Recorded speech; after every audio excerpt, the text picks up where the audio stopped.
Good evening, ladies and gentlemen. This is David Warner coming to you from Last Chance Radio. How are you tonight? Here I am. And for our second installment, I am going to do the following. Several months ago, I don't know if you can see the date on there from my Twitter feed at David Benjamin. But this was a thread unroll that I ended up doing based on some of the dots I was connecting, based on the things that were going on between Jared Kushner, MBS, the Crown Prince of Saudi Arabia, and also I believe Benjamin Netanyahu, and of course the administration.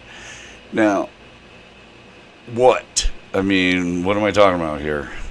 Well, the scenario. There's an old saying, tell people what you're going to tell them, and then tell them what you told them. So that's what I'm going to do. What I'm going to tell you about is the following. The mob-like administration that is at our door right now has had every intention of milking money away from the American people and putting it into their own pockets. Whether it's been Trump's hotels or Kushner being underwater with his 666 building, it goes on and on. Not Ivanka getting her Chinese patents and whatnot. But it's been going on. Anyone who's been paying attention truly can see that this is a real thing.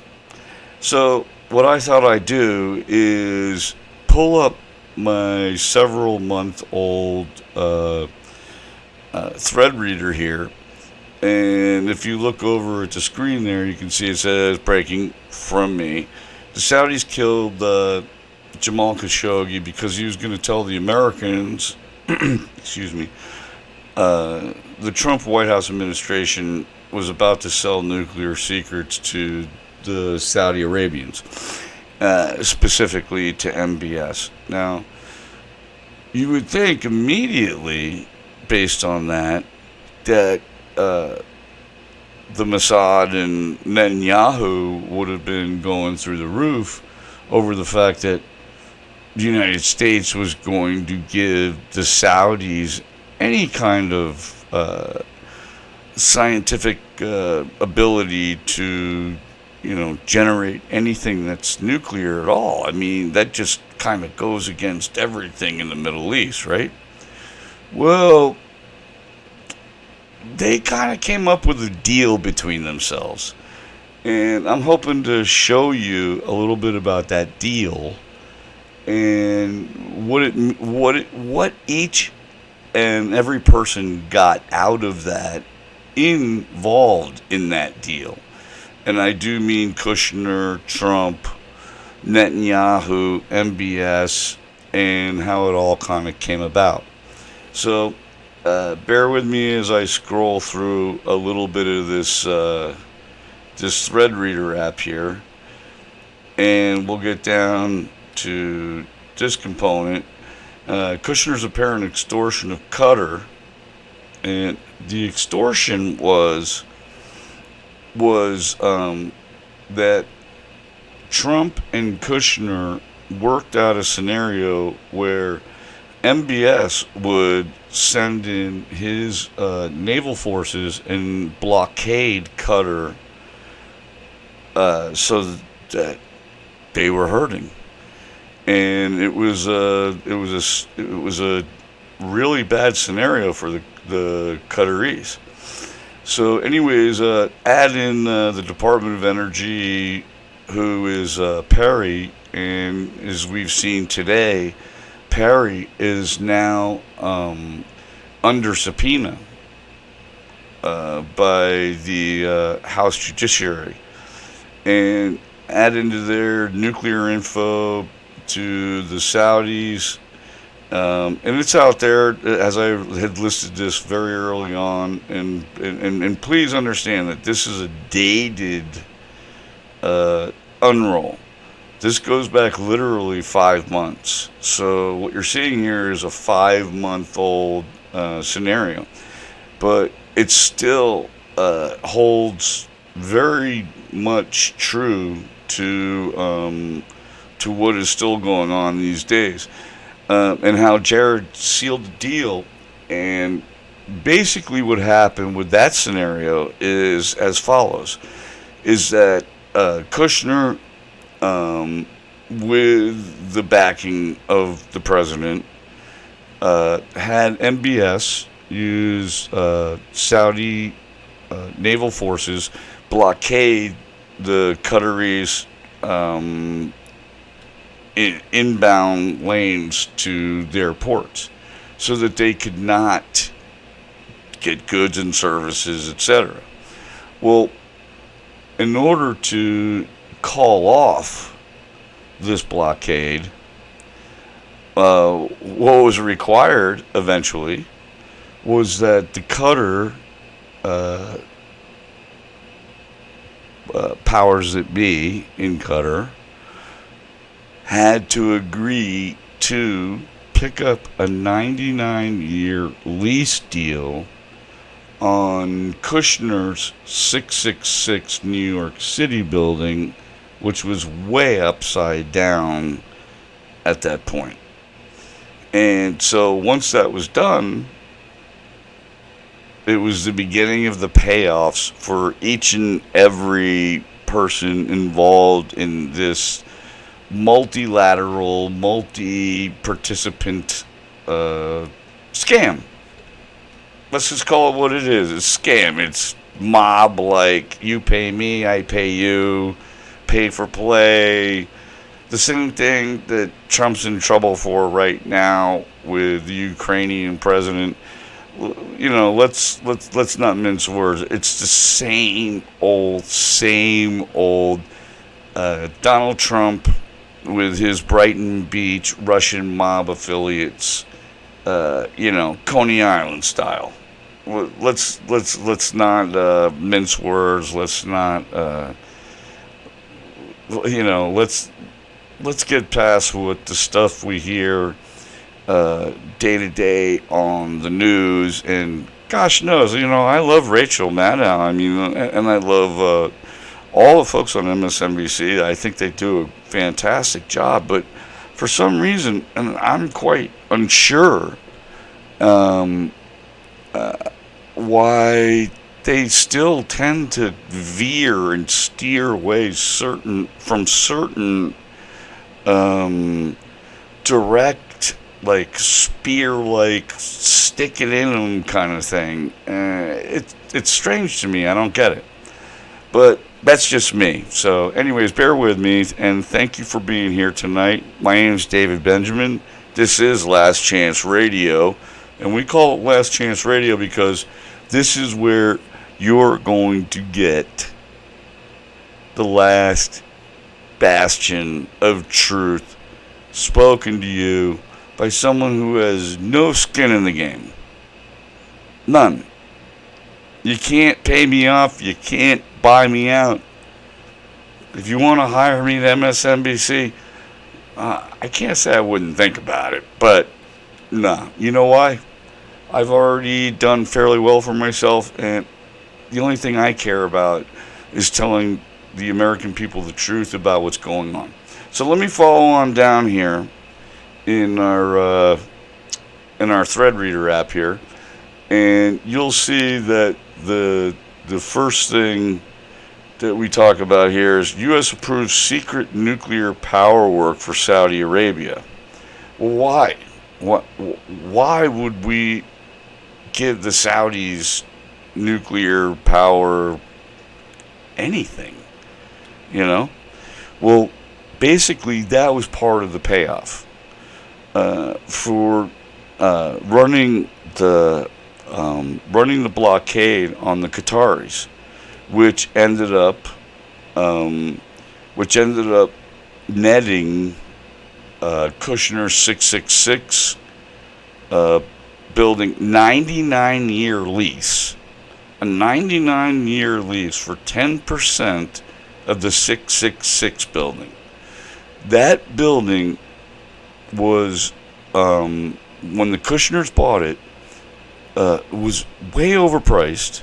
And not only that, it was, no matter if they had filled the entire thing up forever, it was still going to be an incredibly huge money loser. So here you are, block the Cutters. Cutter puts 99-year lease. Boom. Now, moving on from there, what I found as a component of this story was that the Khashoggi hit team, you remember Jamal Khashoggi, he had several stories that he was working on. And I am absolutely positive that one of the stories that he was working on was exactly what I was just talking about, which was, the 666 exchange deal. And what I couldn't believe that I found was this story here, which reads, members of Saudi team that murdered Khashoggi received training in the United States at a private special operations school. It was in Alabama, and I'll pop this open here real quick. And you can see, and I'm going to pull it down a little bit here for you so you can see the headline there. Members of Saudi team that murdered Khashoggi received training in the United States. Now, I don't know about you, but that makes me awful uncomfortable. Why in goodness names would the Bonesaw people who took Khashoggi apart, which was a Saudi Arabian hit team that consisted of 15 members, have been trained at a United States Special Operations School? Ask yourself this. Why? Who? In a way, if you think about it for a few minutes, it actually starts to make sense, because if Kushner's involved in that thing, and MBS is going back to Kushner and saying, this Khashoggi guy is making trouble for us in our deal, it all of a sudden starts to kind of find itself a parking space in logic there, doesn't it? Well, that is pretty much what happened. Okay, so we go back over here to this thread unroll, and we talked about the Khashoggi hit team being trained in the United States, and the next thing I kind of started to hit on, and I even show it and I say it, is that I don't think this person was a part of any of this stuff, even though he did get himself involved in all kinds of privately owned military operations. He supposedly killed himself. To be honest with you, I don't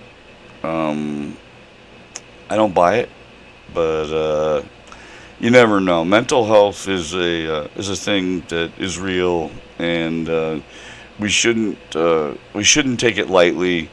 And I certainly don't take it lightly. After all the things I've been through personally in my life, I'd be more than happy to tell you that I take Zoloft to keep myself functioning as a pretty happy human being, and sometimes we all need a little bit of help. So I don't want to really tie this guy into it, but it did stand out to me at the time. Maybe it would to some other investigator somehow. And if it does, then so be it. But I don't really want to tie this guy into that. So I'm going to scroll down just a little bit further here and come up with this component. Well, yeah, I need to pull it up a little bit further for y'all to see. Bear with me, and I really appreciate y'all bearing with me on this. Okay. It's this component here. And Trump administration to Saudi Arabia, get over your problem. Secretary of State Mike Pompeo arrived in Riyadh and told the Saudis that the United States has had enough of its blockade of Qatar. Surprise, surprise! Come on, man. What kind of game are these people playing with us? It just seems to go on, and I keep wondering, where are the reporters, man? Where are the reporters? This that I'm putting up here now, excuse me, my nose is still running from a cold I had. Forgive me. It was like the Ebola virus. I am not kidding. There is a really bad flu out there going around. But moving along, before the Krasensteins were punted from Twitter, they had some really good information going on in reference to this whole story. And what this says here is this Ed Krasenstein at Krasenstein podcast links Jared to Qatar embargo via deal with Saud, who just got a secret nuclear deal with U.S. And the Saudi hit team had training at U.S. companies. Stranger by the minute. It's a fact. Stranger by the minute, isn't it? So this was a video. It's still probably up wherever the Krasensteins are at this point. And so we move down to the next component here. And I'm sorry if you're not able to read this, but that's what I'm here for. I'll be happy to read this for you. This is a crew report. And crew is a really awesome and excellent group of people who try and hold the bad people's feet to the fire, etc. And crew requests documents on Perry's support for Saudi nuclear deal. In 2018, Secretary of Energy Rick Perry began to promote a plan that was strikingly similar to one developed by former Trump advisors and private actors. Crew is citizensforethics.org. Citizensforethics.org. And they are also on Twitter under Crew. So underneath that it says, Jared apparently worked with Perry, and I'm absolutely positive of this, and sold and helped sell the half deal with Saudi for the Qatar blockade for the 99-year lease payoff deal. So, also, if you notice today, Perry was also subpoenaed. So expect this to be coming back up to the forefront anytime soon now as well. So let me just kind of lay out the deal here really quickly. So what's the deal? Okay, what's the deal? Well, we got MBS, Kushner, Trump, Netanyahu. Okay, it's what I call the Tripact, and the Tripact basically works something like this. Each person within the Tripact is going to get what they want, but each person has to give something. In other words, MBS had to send his Navy over to Qatar to blackmail Qatar into giving Kushner that 666 money. Now, what did Kushner do for MBS? Well, half of General Electric's nuclear construction facilities got chopped off from GE and now got bought up and now are going to Saudi Arabia to build nuclear facilities. We can only imagine where that's going. So, okay, what about Netanyahu? Well, Netanyahu got himself into some sticky stuff himself. And if he can manage to pull himself up and out of the mess he's in over in Israel, you can count on the Trump administration getting even more tough and even blusterously firing some missiles at Iran. Because part of what Netanyahu wants is a tete-a-tete, which means war on war, in this case, not peace on peace, for his own self-aggrandizement, for lack of a better word. So consider the tripact that I'm laying out here for you. You got Netanyahu, who needs the Iranians to be the bad guys. You've got MBS, who wants his Saudi works, and I mean nuclear works in that manner. And we've got Kushner, who's paying off a building. So everybody's getting a little something. Typical mob. You rub my back, I rub your back. Same old, same old. There's really nothing new to this program. But it's important that you do understand it. It's important that you do know about it. And that is my reason for bringing it to you this evening. And so I'm going to continue to go down here. And what we see here, the first fella right here, okay, top advisor Katani, absent from trials over Khashoggi, mysteriously, right? He was the head guy that operated on behalf of MBS to literally bone saw Khashoggi into pieces and put them in suitcases and load them out into vans and drive them away. Pretty vile human being. I'm not going to go any further into that because I just don't want to give them any airtime whatsoever. They're slime ball. Then we got Ben Salman, MBS, remains in contact with the alleged hit squad. Still remains in contact with them. Doesn't that surprise you? No, it doesn't surprise you. So I'm hoping that I'm illuminating to you how some of these disgusting deals are working out. This is just something that kind of jumped out at me. Aiken Gump is a law firm that seems to keep picking up people like General Flynn, and I'll be surprised if Giuliani doesn't end up under Aiken Gump's umbrella for legal counsel, etc. But we'll see how that works out. It was just something that jumped out to me at the time. And then down here towards the bottom, we see how I remember when this was breaking, and I'm sure you do too, is that White House was facing worsening Kushner crisis.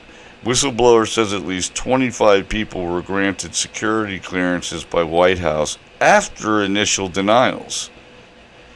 Go figure, folks. Doesn't that sound familiar to about right now? Whistleblower. And then here was something I posted unfortunately, oh yeah, no, it has a date, April 7th.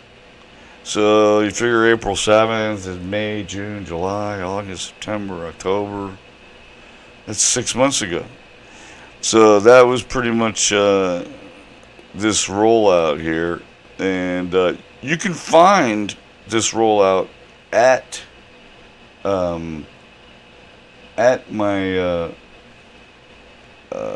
Twitter feed right here, David Benjamin. If I don't spew it all over the place or whatever you want to call it. And that is my Twitter feed there. David Benjamin. And you'll see, I can't point at it really. You see the black top label that says thread reader? That is what I just took you through, and that is pinned to the top of my my Twitter homepage. So I hope this was a little bit illuminating to you about some of the dirty dealings that continue to, well, back in the day. I mean, this is already old stuff, but it's it may still be brand new and illuminating to you if you didn't know about it. And my goal, my hope is to be able to bring you some of the news from the points of view that I see it. I may not always be absolutely correct, and I'm always happy to retract something if I get it wrong. However, I would say so far my track record's pretty good. So listen here. This is David Benjamin, this guy. And this is Last Chance Radio. Last place you might get the truth. So I'm asking you to tune in.